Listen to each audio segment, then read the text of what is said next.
लेकिन जब तू गई हा तो अपने अंदाज में गई हा, और जब अपने अंदाज में गई वो तो त्योहार हो जाएगी। एक गीत स्वर्गीय रामदेव गुरु का पापा हमरे बतावा ना कहा बेटा जौने समय रामदेव गुरु या तर्ज के गा देना मुरादारी के जोश आ जा कितना तो बनारस से टिकठिया लेके भाग गई ना। हाँ इनकर दादा कई टिकठी लेके भाग गए। मास्टर साहब बोले मत दिया नहीं तो जल्दी बोली है।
हमार बिरदरी अरे तेरी कहानी पर ध्यान नहीं बाबू। 12 फौजी जवान है महाराज, दिल में खुशी समेट रहना। फौजी जवान देरी ना कैले बाबू, गाड़ी पकड़ने पहुंचले कहाँ सीमा पर जहाँ हिंदुस्तान पाकिस्तान का बॉर्डर है। फौजी भैया आप लोगों से क्या बतावे कि आप लोग तो बॉर्डर पर रही रात दिन आप लोगों को वही जब तैला है। हाँ जी चचा के नाम में वीरस के भाव पर 100 रुपए का पुरस्कार देकर सम्मान के लिए कौन करी हेमराज फौजी जवान ड्यूटी पर तैनात। तब तक तो बाबू गजब हो गया। कुछ आतंकवादी पापी पाकिस्तानी कटीला तार काट करके हमारे हिंदुस्तान में छुप करके बाबू झाड़ में बैठ करके इंतजार कर रहे थे। हेमराज सुधाकर दोनों भाई चलते हैं ऑपरेशन पर बाबू। जब झाड़ी की तरफ चलते हैं तो गजब हो जाता है। अच्छा गजब का भर मास्टर साहब गीत बदल गई हो। यहो गीत के स्वर्गीय रामदेव गुरु अपने जमाना में पड़ल नहाय के गावत रहलन। कैसे गावे अंदाज हमारे में मास्टर साहब।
नहीं बाबू। अब चालू हो गया, चला भैया भैया भैया भैया 10 मिनट वैसे शाम। भाई लोगों के नमस्ते प्रणाम। आए कोई ध्यान लगा। फौजी जवान ड्यूटी पर तैनात, तब तक कोई आतंकवादी पापी जो कटीला तार काट के हिंदुस्तान के झाड़ी में छुप करके इंतजार कर रहे थे। अब इन दोनों जवानों को कुछ पता नहीं था, जवान कदम आगे बढ़ा रहे हैं। अब वो पपिया सब झाड़ में छुप करके बाबू निशाना ऐसे सधले हुआ। तब तक दुश्मनों की सनसनाती हुई गोली आई, हेमराज और सुधाकर के पैर में लग जाती है। जरा सोचिए, ओ पापी गोली सीने में भी मार सकते थे, सर में भी गोली मार सकते थे, जानबूझ करके हिंदुस्तान के जवानों के पैर में गोली मारे। इसलिए हमें हिंदुस्तान का जिंदा फौजी मिल जाएगा, हम हिंदुस्तान का राज पूछेंगे, हिंदुस्तान पर हमला बोलेंगे। उस घायल अवस्था में पापी पाकिस्तानी दोनों जवानन के लेके बाबू रातों रात अपने पाकिस्तान सीमा में चल रही है। इतना ही नहीं, ये कोई काल्पनिक कहानी नहीं है जो मैं कल्पना करके बता रही हूँ। जो भाई बराबर न्यूज देखते होंगे, आप लोगों को पता होगा, आप लोग जरूर देखे होंगे। उपपिया से कैलन का आमने सामने दो खंभा रहल, एक खंभा में हेमराज के और दूसरे खंभा में सुधाकर के पपियवा गतर के पान रहलस। एक चमचमाती हुई तलवार, काला ड्रेस में पापी पाकिस्तानी है, बड़ी बड़ी दाढ़ी, लंबे लंबे बाल, खून खार लाल लाल आंखें हैं। आता है, हेमराज के सामने खड़ा हो जाता है, सवाल करता है, बता दे हिंदुस्तान का राज, बचा दे अपनी शान को। लेकिन पारे हिंदुस्तान का फौजी जवान जिगरा कमजोर नहीं किया, उसी आवाज में दहाड़ करके जवाब देता है फौजी जवान, अरे बगले की औलाद, हम उस देश के वासी हैं जिस देश में गंगा बहती है। नहीं बताऊं मेरे साले हिंदुस्तान का राज, जो करना सो कर ले, मुझे जीने मरने का कोई कम नहीं है। भैया हो पपियवा पाकिस्तानिया हाथ में तलवार लहले बा। भैया गौले के बाद, भैया भैया भैया भैया गौले के बाद प्लीज प्लीज 10 मिनट, खाली 10 मिनट के बाद बताइएगा, कहां से पब्लिक का दिमाग बटल अच्छा ना लगेला प्लीज। पपियवा पाकिस्तानिया हाथ में तलवार लहले बा, खींच के तलवरिया यही हेमराज के बहिया पर चला जाना, खंभा में बांधल शरीर बा, बाह पे मरला से ऐसे बहिया कट के छटक गई, और शरीर का बैलेंस ऐसे बिगड़ल, और शरीरिया का खूनवा ये बाबू जैसे ट्यूबवेल चले हुए, ट्यूबवेल के जैसे धारा चलत बस जमीन पर खून पड़ल बा। पपियवा कलश देख ले, यही है तेरे हिंदुस्तान का राज, यही है तेरे हिंदुस्तान की गंगा। अगर तू हिंदुस्तान का राज बता देता तो तेरे साथ कश्ती में ऐसा नहीं करता। ये तने कहीं के बाबू लई के तलवरिया, तबले वो पपियवा चलल सुधाकर के तरफ। सुधाकर का खंभा में बांधल शरीर, कहाँ पुखी शरीर, सुधाकर गले ओतवा पापी पहले बाह के काटी। सुधाकर गले ना रे भैया, मेरी बाह को मत काटना, मैं तुझे हिंदुस्तान का राज बता दूंगा। यही बतिया हेमराज सुनत रहल, कहना कि अरे भाई अपनी जान के बचत में हिंदुस्तान को खतरे में डाल देगा, हिंदुस्तान का राज बताने के लिए कह रहा है। बारे फौजी जवान हेमराज, पैर में गोली लगी है, बांह कटी हुई है, गरज कर बोला, ना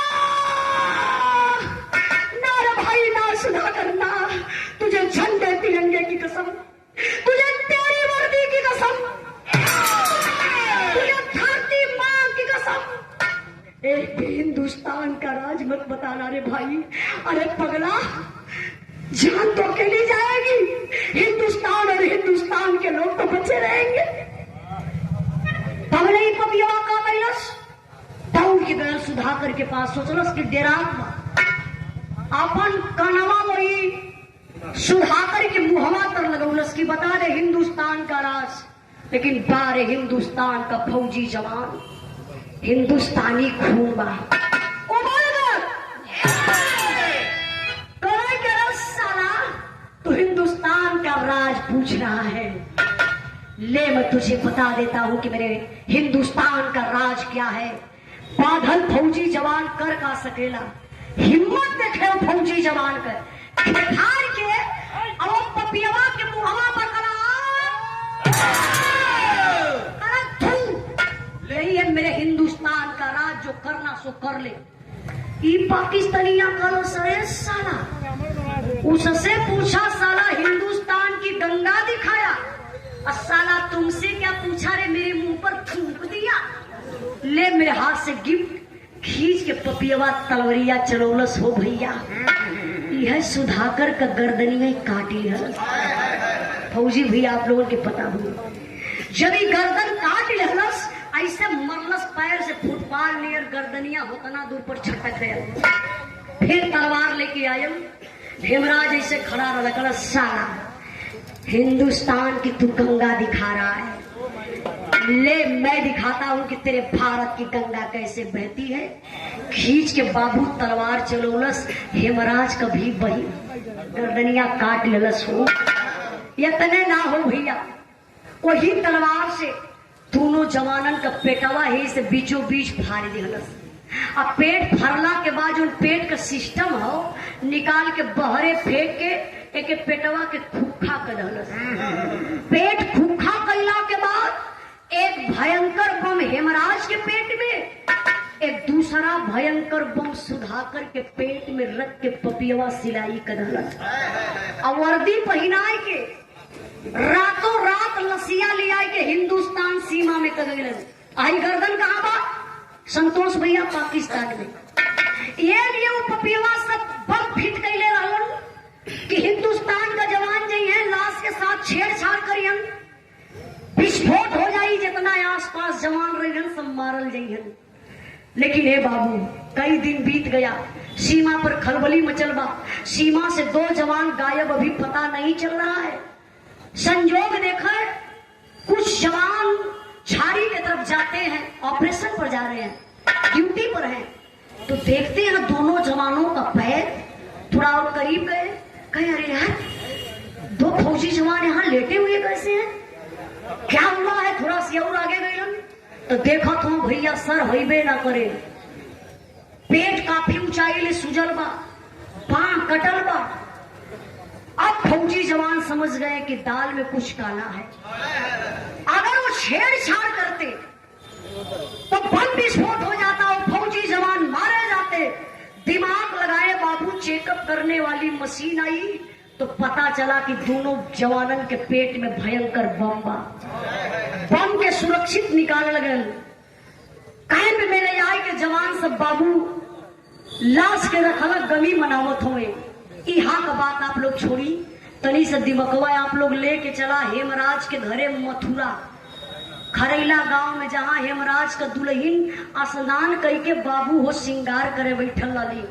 तब ले वो दुनिया का मालिक एक असगुन दिखा देना। अच्छा असगुन का दिखावत हो बिरहा हमार वीर रस से अब करू रस में आएगी। करू रस का भाव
स्नान करके श्रृंगार करे बैठल ही बरवा यह चोटी कैली, हाथ में सिंदूर का डिबिया लेके मंगिया में लगावे गईली हो बाबू।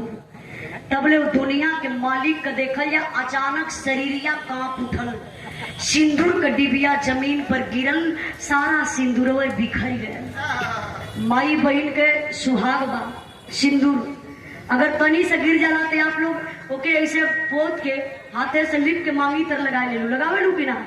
वो बेचारी के तो पूरा डिबियो ही गिर गई, कलेजा पर हाथ धैलस, कले हे मालिक ये कैसन रसगुन जनात बा, हमारे सोनू के पापा के कुछ ना हो मालिक, ये कैसा रसगुन बा।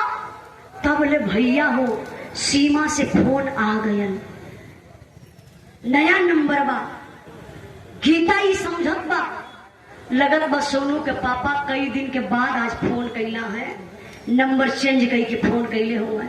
दुल्हनिया का प्यार देखा हो बाबू, फोनवा रिसीव कैली तो पहले वर्ड बोला थी हेलो सोनू के पापा। सीमा से आवाज आई, नहीं नहीं नहीं मैं सोनू का पापा नहीं हूँ। हाँ तो आप कौन? मैं हेमराज फौजी का मेजर बोल रहा हूँ, क्या ये फोन हेमराज फौजी के घर लगा है? हाँ जी सर जी, कौन हो तुम? सर मैं उनकी मैडम गीता हूँ। मेजर साहब समझ गए? अच्छा बेटा गीता, परिवार में कोई और है क्या? गीता बोली हाँ सर है ना, जरा किसी और को फोन दीजिए। गीता काली नहीं सर इस समय तो मैं ही अकेले हूँ, एक बात बोलूं सर? मेजर साहब बोले हाँ बेटा बोलो क्या बात है? काली साहब मैं कई दिन से परेशान हूँ, सोनू के पापा का फोन नहीं लग रहा है, प्लीज सर सोनू के पापा से बात करवा दीजिए।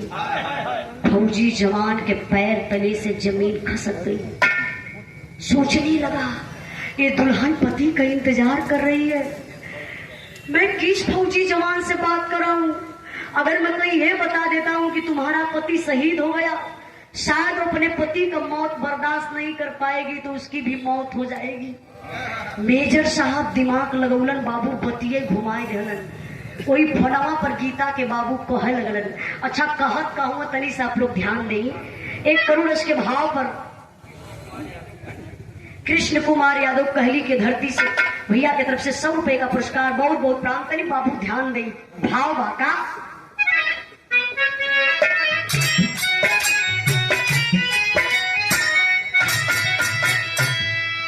हम बताई बेटी काम सुनाई हो, काम सुनाई हो, बताया शोभा समाचार।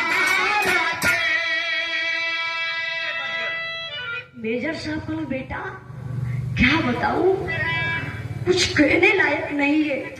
गीता बोली अरे सर क्या मजाक कर रहे हो, मैं एक फौजी जवान की बीवी हूँ और आप मजाक कर रहे हैं कि मैं क्या मतलब नहीं समझ रही हूँ। फिर मेजर साहब कहते क्या, बजर का रे जा कहिए सुनना खबरिया, सुनना खबरिया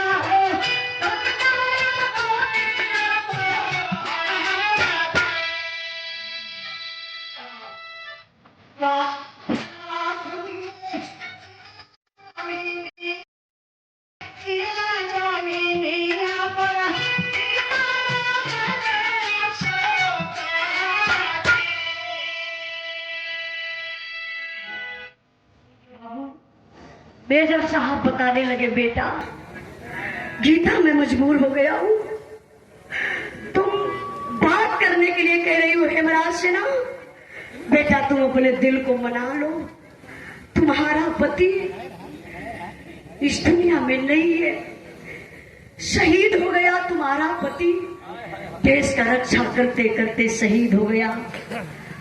अरे बाप रे बप्पा, जब दुल्हनिया शहीद शब्द सुनलस हो भैया, सबका बदे तो शहीद शब्द बहुत छोटा शब्द लगेला ना, सब लोग कह दे रहे भैया फलाने का बेटा हुआ शहीद हो गया। शहीद का मतलब उस परिवार से पूछिए, उस माँ से पूछिए शहीद का मतलब जो ने मतारी का गोद सून हो गई, उस बहन से पूछिए शहीद का मतलब जो ने भाई का दहनी बहियां कट गई, उस बहन से पूछिए जो ने बहन के कलाई मैं राखी बदे बदे बांधे बदे कलाई न रह गल, भाई न रह गल। उस औरत से पूछिए जो ने दुल्हन का सुहावे उजड़ गया, वो वही होश में रही जब इतना शब्द सुनने की मेरा पति शहीद।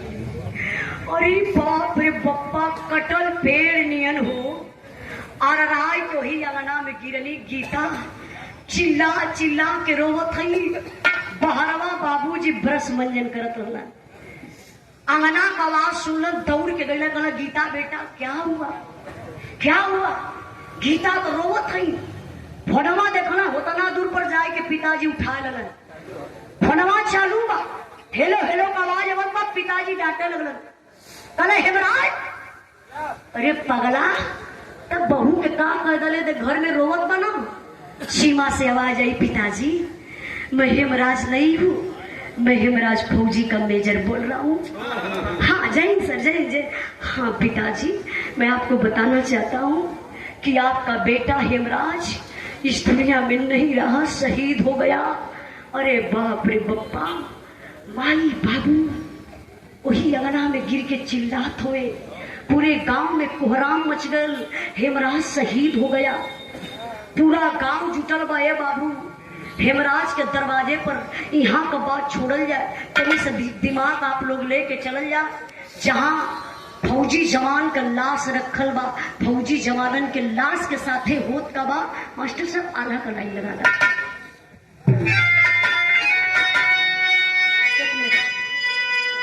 ताबूत में रख के जब दोनों जवानन के घरे लसिया गई बा, तब का होत बा, वहां का स्थिति का बा। मास्टर साहब तनी आवा।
गजब कयब हो गया।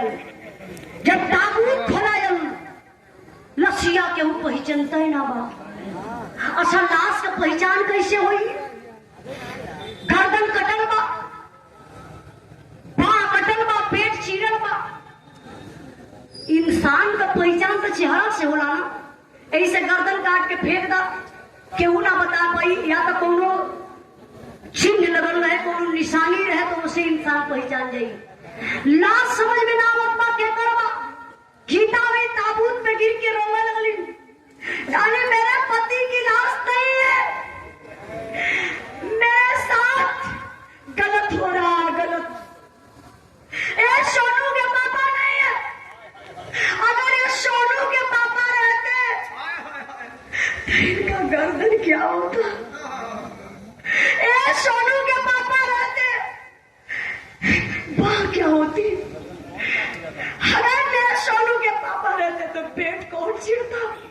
मेरे सोनू के पापा फौजी जवान है, मुझे विश्वास है अभी भी मेरे मांग का सिंदूर जिंदा है, ये किसी और के मांग का सिंदूर है। आप लोग प्लीज मेरे घर से इस लाश को ले जाइए। ये तने कहत ऐसे पब्लिक जुटल बा, पब्लिक में खलबली मच गई। अरे ये फौजी जवान की दुल्हन गीता है, लगता है पागल हो गई है, अपने पति के लाश को पहचानने से इनकार कर रही है। सब लोग आपस में बात कर रहे हैं बाबू। ऐसे भिड़िया के चीड़त फारत गीता भागल भागल घर में जात हई। लोग समझ गए कि दिमाग खराब हो गल, अब लगत बा कि घर में जाए के गीता आत्महत्या कर ली। लेकिन ए बाबू गीता घरवा में जाए के का करत हई, तनी ध्यान दई लाइन पर।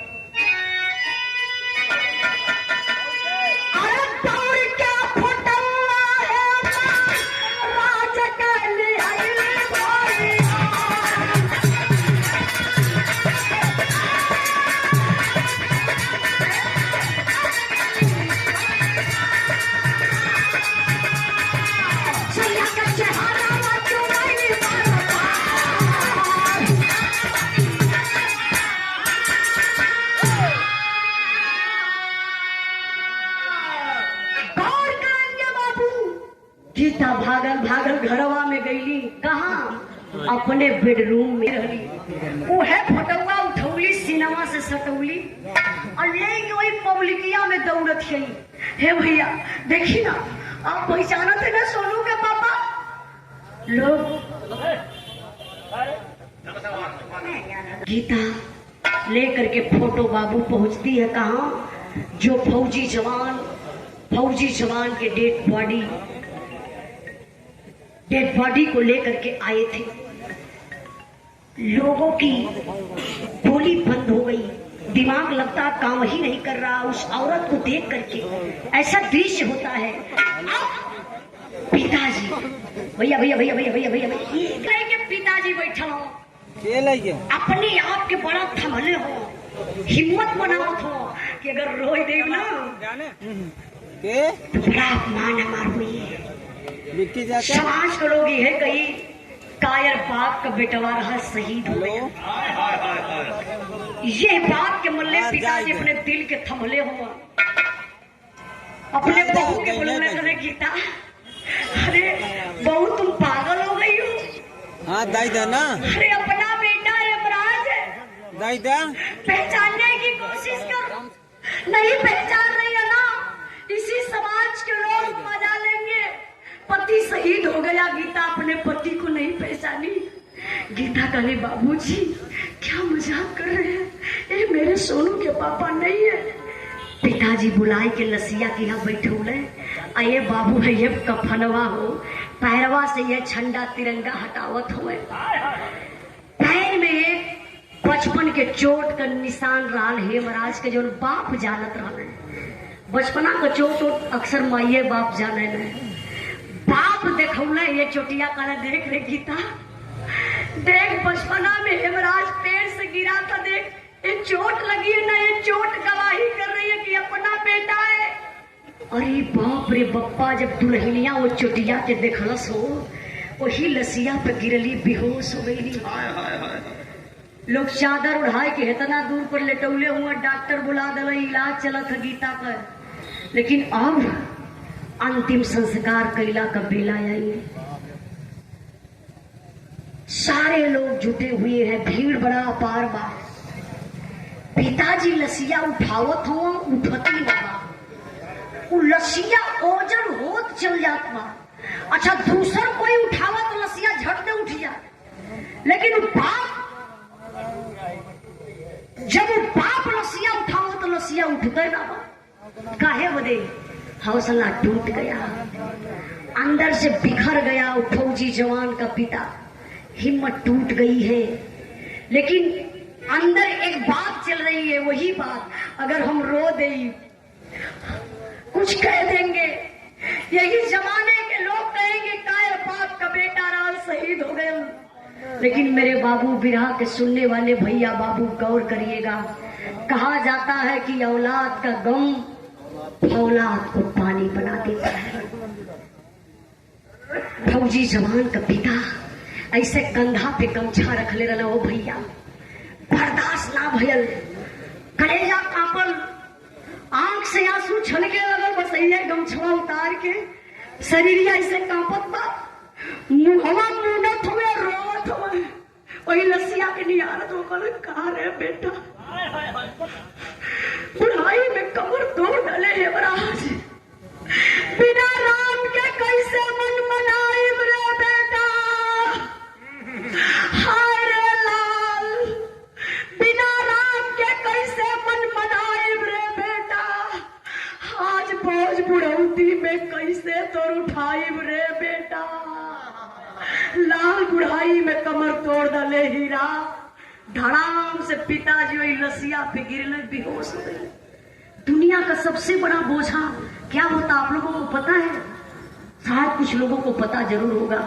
कुछ लोग गांव में कहते हैं घर में बहन बिटिया सयान हो जाली तो सर का बोझ बन जाली, लेकिन नहीं मेरे बाबू, दुनिया का सबसे बड़ा अगर कोई बोझ है ना, एक पुरनिया बाप के कंधे पर जवान बेटवा का जनाजा।